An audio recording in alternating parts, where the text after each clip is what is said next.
Hello, fellows, your favourite Uncle Freeman. Yes, I'm your uncle, no need to ask your mother. I am currently here to do another story for you guys, and I'm imagining that you guys want to hear the continuation of some of the worst D&D characters I've ever laid my eyes on, because like I mentioned in the last one, this is a two-parter. In today's story, we are going to cover another train wreck. This one is slightly better, but also slightly worse. It's slightly better in the sense that the person knows how to spell, structure a sentence, and is, well, on that level, you can make sense of what it's being said, but then is the bad part, and that is everything else. Because just because I now can read what it is that you say, doesn't mean I want to. And that's not everything we're going to do. I'm also going to tell you the story behind the people that actually have played the characters, because I've gotten some insider information regarding exactly how at least one of them played. And as you can imagine, yes, it's the fucking first one. But that will be for later, and in an almost Arch Warhammer style, I will now tell you about Mara, the Divine Soul Sorcerer. God save us all. So, Mara, to begin with, has a very good structure in a story, so it's easy to read. Now, this will be the only positive thing that I had to say about this story, because everything else is absolute garbage. First off, we have their species. Neko. Wild. I was not entirely sure what the hell this meant, so I did check the wiki, and luckily there was a link attached. And apparently, she was a wild Neko. Meaning that she doesn't live in the permanent small villages that they build on the fringes of the forest. Instead, this Neko lives deep in the forest and is far more barbaric.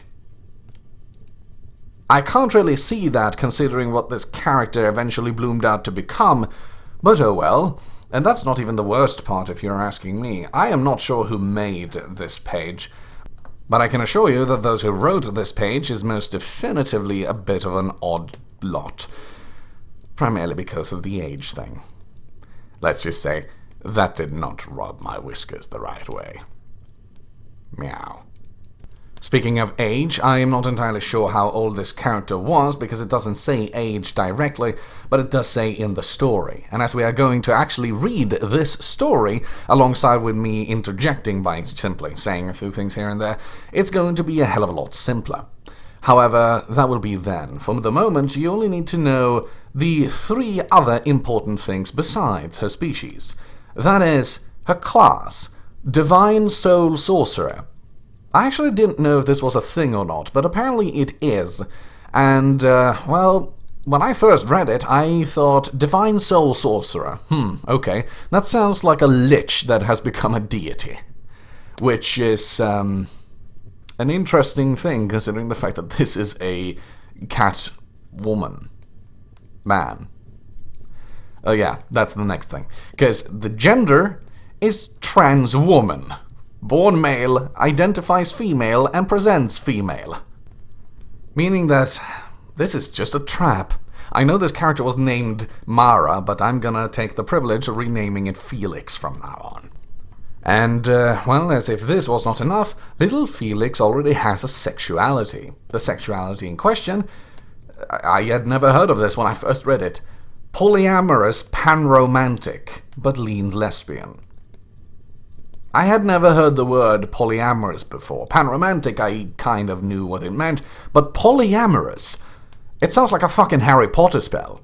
But it isn't. It's actually a sexuality, apparently. Polyamorous means that you can be in multiple relationships, essentially. You are having an open relationship. So this character is a cuck. Or a prostitute. One of the two. Anyway, let's go now into the bio, and considering all you have heard before, well, let's just say when I first read this, I knew I was in for quite the bloody read, and this was the only character out of these two terrible characters that I decided to try and make into an actual video, and I did. However, I privated all of these videos a while ago because I've changed content entirely, and, well, when I made the video about Mara, I left all of these details about gender and sexuality out. for understandable reasons. That was a bit difficult, however, when we start reading into the story. So, let's not beat around the bush much longer and spin the yarn. Let us now read the story of Mara. Bio. The seventh of 8 children, born into a human mother and a Neko mother, Mara and her siblings were raised by her father, a strict man who has even stricter beliefs. He constantly trained Mara and her siblings with harsher and harsher training, especially towards Mara, who he considered to be highly inept, as she was not very good at physical training, but still, she attempted. So already off the bat, we already got a huge amount of issues here. For example, why the fuck is the father raising child soldiers? No, seriously, do they live in Congo or something? Coney, is that you? You ain't dead, man? Okay, just wondering. And that's not everything either. Where is the mother? Why wasn't she raising them? I mean, why wasn't she helping? I mean, at least you don't have an absent father figure, but I don't know if that's a good thing in this regard. Let's continue for now. One day, when she was 7, she had finally had enough of her father's verbal berating at her attempts, and yelled back at him, enraged that one of his children would yell at him for the training he freely offered. Salazar ripped the practice armor of Mara, and what he saw stunned him. Seeing what Mara was wearing under the armor, he was at first confused, and then his rage returned. And as he went to strike Mara, she shrieked at her hair, and clothes began to flutter about as her hands glowed, and a magical blast sent him flying. Right, so the character in question does strike back. By the way, that's not really the interesting part. The interesting part was his name. Salazar? I'm sorry, Connie, I thought this was you. Clearly, this is not you. This is, as a matter of fact, a Turkish sultan. I'm believing this must be some form of subordinate to Saladin, or perhaps a relative. Oh well, we'll never know. By the way, when he ripped off the armor, what was she wearing under that? Yeah, she was wearing a dress. That was what was under the armor. By the way, that is also very confusing to me. Mara was already trans? At the age of 7? Must have been something like that, apparently, because the character is wearing a dress underneath the practice armor. At the age of 7, you don't really do that, you know, and especially someone as strict as the father, you know, you would believe that he would force her into all manners of, you know, boy clothes and whatnot, so well, perhaps that was a way for the person in question to kind of break out, you know, not wanting to be a part of the father's regime at home, and as such kind of disobey him by just wearing other clothes. But well, that's not enough to make a trans, I imagine. So yeah, it's still really bloody strange how they've decided to make this character already trans at the age of 7, which is not a thing around children, by the way. They are not mentally prepared and understanding of the action they are taking to really make sense of, you know, why and what trans are, and, you know, why they do it. So, as such, I would call bullshit, honestly. Another fun thing about this character as well was that apparently the hands, arms, dress, and everything started to glow when he shrieked at the father, which is kind of interesting because that just means that this is probably some Sailor Moon bullshit in disguise. Now, I don't watch anime, but I know enough to tell that I don't like anime. Let's just put it that way. I think we've spent enough at that segment. Let us continue. At that moment, Feyre returned from her weekly patrol, just in time to see what happened, to see what her husband was about to do to Mara. She would not tolerate anyone raising a hand to her children, not even the one she married. Angrily, he spat back at Feyre, saying about Mara that freak is no child of mine. That was the last Mara saw of her father. Her mother took her and her siblings away from him, and began raising them herself. Now, I did say this story was better than the last one in terms of structuring and spelling, but there was one mistake, as you could hear. But I did read it out so you can understand it yourself.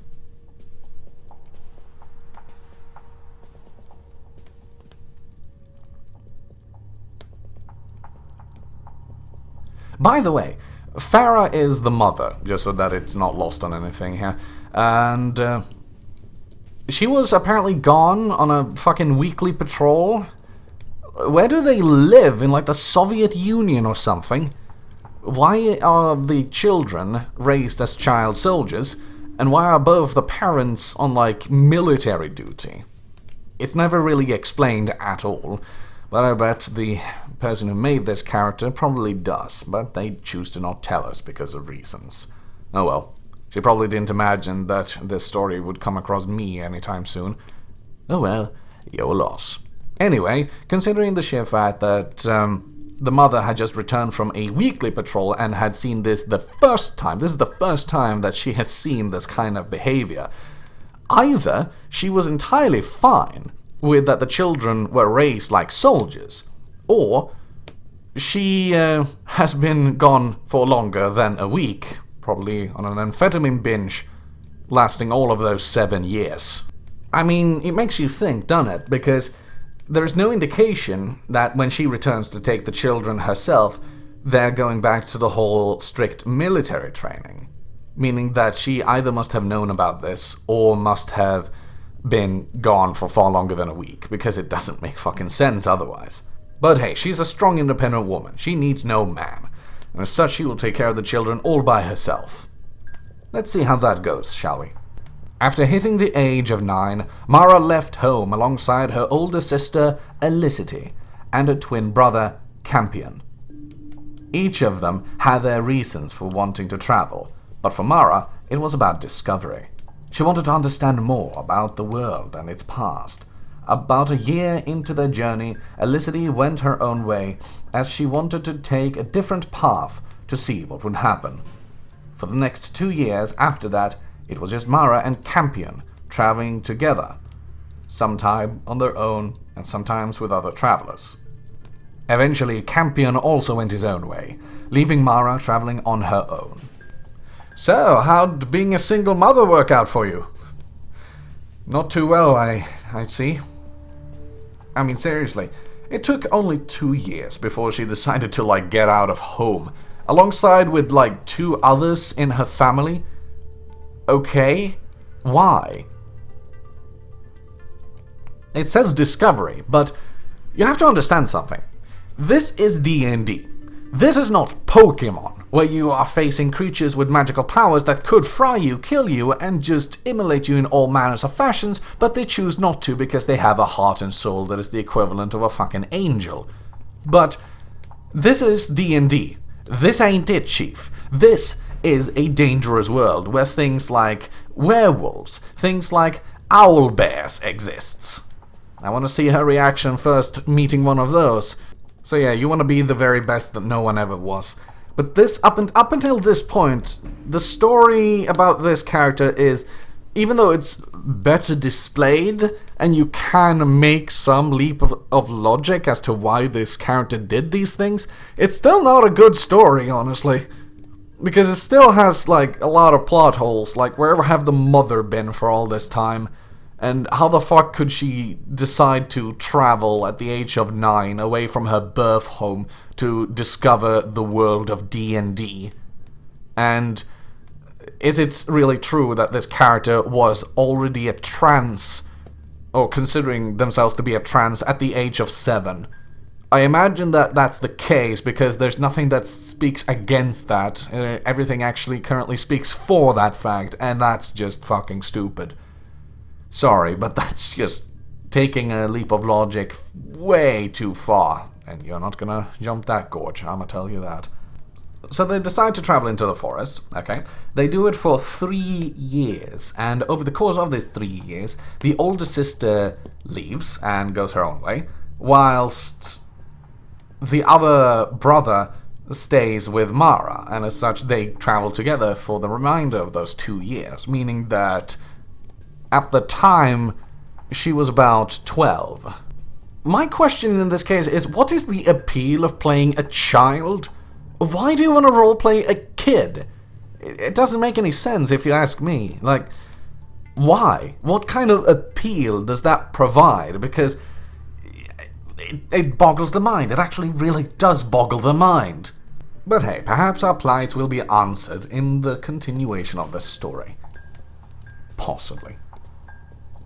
With nobody traveling alongside her, Mara unfortunately fell victim to some slavers who abducted her in the night as she slept. Bound and gagged. Oh no. Bound and gagged to keep her from using her magic, they had intentions for her. Oh no.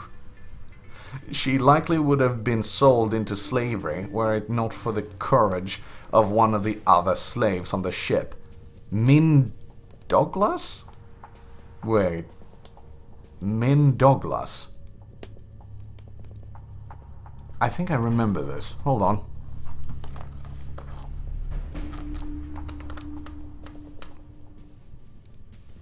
Oh no! It's one of the other characters from the other stories. Oh well. Min Douglas managed to obtain a sharp piece of wood and free herself from her bindings. Rather than leaving Mara to her fate, she then freed the young woman, and the two girls escaped. Confronted by the captain and several of his men as they did, Min drove the wooden spike into his eye as Mara seared his hand. They left a few of his men for dead as they stole one of the rowboats to escape. So yeah, Min Douglas, by the way, is another character from one of the other stories that I've read about. There are actually a fair few of those people from these stories that have ended up on the same slave ship. I am not kidding. This Min character has been on this ship, and there's a Groot-like motherfucker that is also on this thing. And I do not recall them ever having an age. I remember them all being young, but I thought they were like young adults. Is this like a slave ship full of children? Oh god. Because if that's the case, that would ruin pretty much any other character that is mentioned in this story that is a part of the other stories that I had already read through. I could go back and double check, but I kind of don't want to, because if it comes to the conclusion that this character, Min, is also a part of the story as a kid, that would ruin other characters that are also told about in this story. They would have their laws also ruined for them, because I don't want to read about children having to go up against, like, Dungeons and Dragons, because that sounds like a very, very, very dirty anime plot that I am not even going to call anime at this point in time. What I would have called it would have been something that does not really go within the terms of service of YouTube, let's just say. By the way, she used a sharp wooden spike to free herself. Sharp piece of wood, it's like, okay, cutting off rope with wood. Alright, fuck it, sure. I think the only good thing about that segment was the pirate captain, and he should actually thank those two because, well, they jabbed a wooden spike into his eye, they seared his hand, so it's probably fucked, meaning that, now he can actually wear an eye patch and he can have a hook hand. He should actually thank them for that. Well, considering the fact that he actually didn't chase them, I think that was thanks enough. Let's continue. Free from their captors and back on dry land, Min and Mara began a relationship that lasted for the next year or so until different interests slowly drove them apart. God damn it. Mara still wanted to travel, while Min wanted a safe place to live, so she never had to worry. It was at this point the two of them met Becca Man. The Alchemist was rather eccentric, but she had something Mara wanted. A way to be herself. Nope. Alright. So, to just go over real quick, the character Mara is fucking 12! 12! and has already, like, begun a relationship that lasted for a year. Damn, like, okay. So from the age of 12 to the age of 13, they were a couple. Why? I mean, and where did they live? Where did they eat, sleep, do anything? I mean, it's not really said that they had, like, a home or something to go to. I mean, Min wanted a place to live, so that would mean that the character Min perhaps has the ability to acquire a home. Now, I do not know how that is going to work, considering the fact that I think that Min perhaps is not as underage as I thought her to be. And this is because of the sheer fact that, okay, she wants to have some place to live, which would mean that she would perhaps want a house or something like that. I don't know. I'm just saying that if it comes to the conclusion that this character can take care of a home, I would say that that person is older than what I thought her to be, meaning that that character probably is of age. That is not boding well, considering the fact that they are in a relationship. But hey, age is just a number. Then we have the next character here, Becca Mann. Now, Becca Mann, or Mann, I don't know. Becca Mann. It sounds weird, so I'm going to say Mann. Becca Mann is a interesting character, let's just say, because, well, she does not come from any other story. She has only been in this one. And considering what kind of alchemist she seems to be, considering the fact that she can provide Mara with something that makes her be the way she wants to be, that can only say one thing.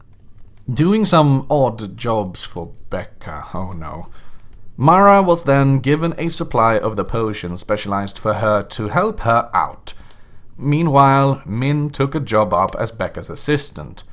With one last hug and kiss to Min, both sharing a melancholy smile, as they knew they would always care for each other, even if they were breaking up. And with a supply of the potion from Becca, Mara left to continue her journeys. It has been little over a year since the last time she visited Becca and Min. She misses her friends, and with her potion running low, Mara has returned to Kef to refill her stock of potions and visit her friends. So that's the end of that story. Right. That was bad. As you can tell, it was slightly better structured than the first one, but it has some things in here that is screechy, let's just say. By the way, some odd jobs for Becca. What the fuck are those odd jobs? I mean, okay, she's an alchemist. It might be, bring me that herb or kill those beasts and acquire me their entrails. But considering the fact that apparently this character, okay, and this is only me speculating now, and I'm doing this speculation out of the sheer fact that this has been already written about the character. So, the character in question is polyamorous, meaning that she can be in a relationship with multiple people at once. She doesn't mind that. She's a cock or something. So going off the fact that she's polyamorous, she's been requested to do a few odd jobs, and she still cares about her friend Min to a rather astounding degree. You would be not entirely out of left field if you were starting to imagine that something really fucked up happened between these people, but she's okay with it for some reason. Like, the only reason I can think this is because of the sheer fact that this character has a sexuality, which, okay, she is, at the end of the story, she's 14. And I don't know if it's just me, but it seems so screechy, Like, why would it be, in any way, shape, or form, important that this character in question is sexually active? Because that's kind of what it would indicate, that they have a sexuality. That's what it means, after all, right? That they have a certain interest in a sex. In like, a man or woman.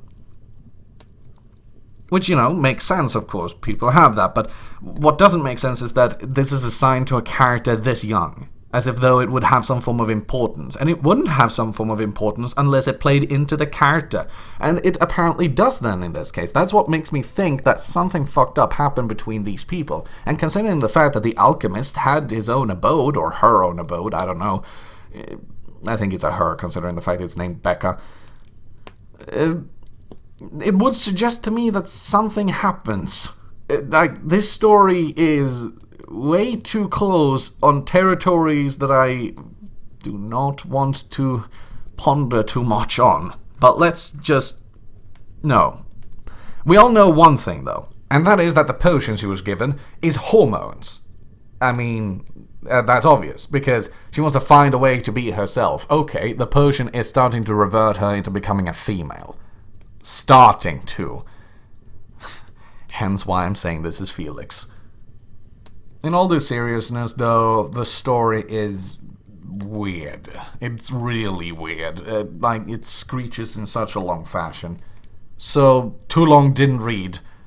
It's a story about a cat girl that grows up becoming a child soldier, but then leaves her family at the age of 9 because she wants to explore the world like a fucking Pokemon master in waiting, and then becomes abducted by child slavers, and then she escapes the child slavers only to end up in a relationship at the age of 12 up until the age of 13 with another character whose age we do not know anything about, and then starts to work with an alchemist doing odd jobs, as is said in the story, only to get a few potions that will give her hormones that makes her more female, even though this character is male. So the character in question is actually trans, and has been already since the age of 7. Yeah, I mean, well, that seems like a good note to end on. But no, fuck you, we're not gonna end this right here, because we have one more segment, and that is to tell you about the people that actually have been in these stories. Not the characters, but their players. And my god. Ugh.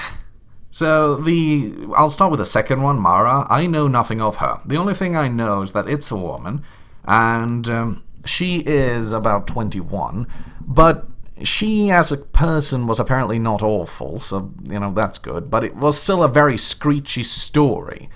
And, well, considering the fact that I know nothing else about it, there's not much else I can add, really. And the second one, however, or, well, the first one, technically, Silver's player, we know something about. And unfortunately, I know too much. As I had uploaded that video, I got into contact, actually, with my old guy that actually gave me these stories to begin with, and he enlightened me a little bit about what actually happened when he played with him. He got to know what kind of a character he actually was in real life. And considering how he has made his character, there's no shortage of things to talk about when it comes to his behavior. When he first met this guy, when he first got into this group that he was going to help structure a roleplay around, he got to see the character's bio and had read through it just like I had, and managed to not attract eye cancer. He tried to salvage Silver, Azara, fuck off, and tried to make it into a character that might actually be playable and somewhat acceptable. The problem was, though, that didn't really work. The guy in question played as if though the character was literally a dog. And it was not really interesting, because he really pushed up everything about his scars all over his body. The fact that he couldn't understand or speak any other language other than Sylvan, which is strange when the Pixies taught how to say things in common, which is odd then, how you can't speak common, but hey, here's that. And it really did act like a dog, which is quite disturbing, because the way that it was actually doing things, oh god. In one of these sessions, he told the DM, my guy, that he wanted to go up and sniff someone's crotch. He wanted to go up and sniff a woman's crotch. I think it was one of the party members, actually. And apparently that's something dogs do? I've never heard and seen that, but okay, fine. So, yes, the thing wanted to crawl up and sniff people's crotches for some god-awful reason. But, you know, he wasn't a dog. And the DM pointed it out, but it's like, no, I'm kind of like a dog. But you're not a dog. No, but kinda. And this is what's so fucking weird, because, like I said, it was a mixling of drow and elf of some kind. And as such, it should be fairly intelligent, you know? Elves are highly intelligent, but holy shit, I gotta say, that fucking werewolf gene really fucked you up, didn't it? And because of the fact that everyone in the party kind of rejects his advances and his behavior, you know, they play their characters, so, you know, if they do that, they do that, which only makes sense, really. But that pisses him off, to the point where he wanted to leave the party. Because no one gave a shit about her. And when my guy asked him out about it, why he, you know, was so butthurt, he told him that, no, you're not attending to my character. They're not caring about my character the way they should. And apparently he knows best, because he wants everyone to think of him like some form of deity. Everyone in the group, all interests must revolve around this werewolf thing. The only interest that it will draw is the fucking god of any town that you visit, because they will want to put this thing down. But no, I'm actually serious. This guy wanted all attention on him and his character, because otherwise he wouldn't have any fun, because no one treated the character as they should. God, that's terrible. So my guy talks to him and just tells him, look, you can't behave in this fashion if you're expecting people to care for you, you know? You can't go around and act like this if you're going to have people's attention. If you want people to pay attention to you in the fashion you want to try to have them pay attention to you as, then put some actual effort into it and do something better. And he was like, okay, fine, I'm trying. And the next couple of sessions that he played, he kind of acted like a domesticated dog, essentially trying to rub up against people's legs and shit. It's like, just no. It's not going to work, and of course it didn't. And he didn't really try to speak to them either. He didn't speak at all. He just rubbed himself against them for some fucking reason. And he became toxic about this. He was like, why the fuck didn't you interact to this?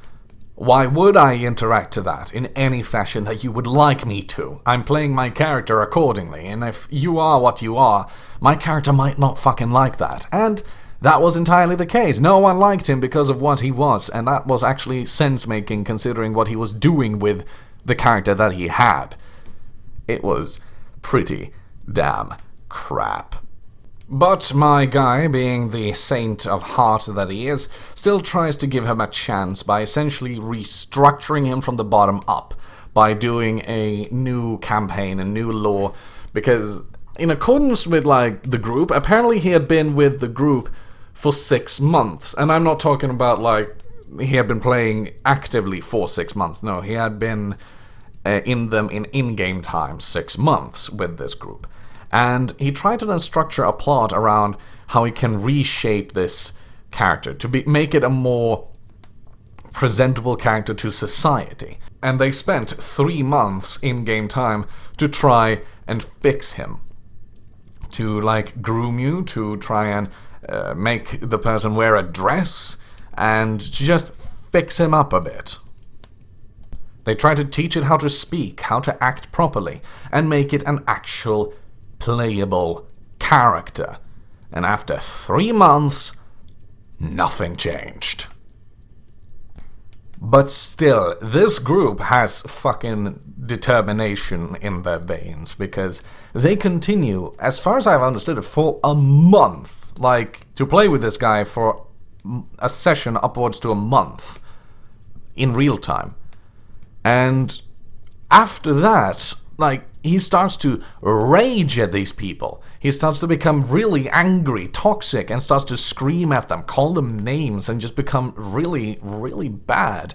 And over the course of this time, they've all, like, been speaking behind his back about how shit he is, but also how they've tried to just, you know, work together to fix him because, they want him to enjoy the game. But the way that he's playing the game makes it unenjoyable for others. And as such, it's not going to fucking work. But they try anyway, and I think that's an admirable thing. However, he wasn't going to have any of it. And he decided, you know what, that's it. I'm off. I'm leaving. And he did left. He did leave. And as such, everyone was like, okay, good riddance. Because he had apparently found a group that he was now going to play with. And let me actually read you that message, because I was actually sent that message. Blurring out all names, of course. Just a heads up, but due to my internet and thrown for a loop's sleep cycle, I've not been able to make to your games. Not that it matters. Silver's more of an NPC anyway, since no one in the party really gives two fucks about her, even when she started talking and caring about everyone. Okay, mate, I see your point, but play or don't toy with me for neglect of the party. There are literally 100 people that would love to be in your spot. As an alternative, I may give you another option. Join One Shotter's channel. Gather a small party of play characters. Gather 4 and you will play for free, and you will be in a sort of spotlight. And this is what he replies with. No, I'm good. I already have a massive community for my game, and we play every day, and Silver fast found a home in there, with people who cares about her, so... Shrugs. Farewell, Slava. It was fun. Shrugs. Farewell. Jesus Christ. This guy is just terrible. Really, just butt-awful. Fun thing though, this massive community that he apparently had for his game didn't want him either, because he came back to my friend and wanted to come back in. And he was like, nope, you had your chance, fuck off. So yeah. Some stories do have a good ending after all. Anyway, thank you all so much for continuous support and the kind words that have been seen in the comment section. It is really cool to see that you guys continue to really indulge in these stories. It is fun to see, and the continued subscriptions is always desired. So please, continue to like, continue to subscribe, and I will see you guys in the next video. That should be up next week. And I might even make 2. See you guys then.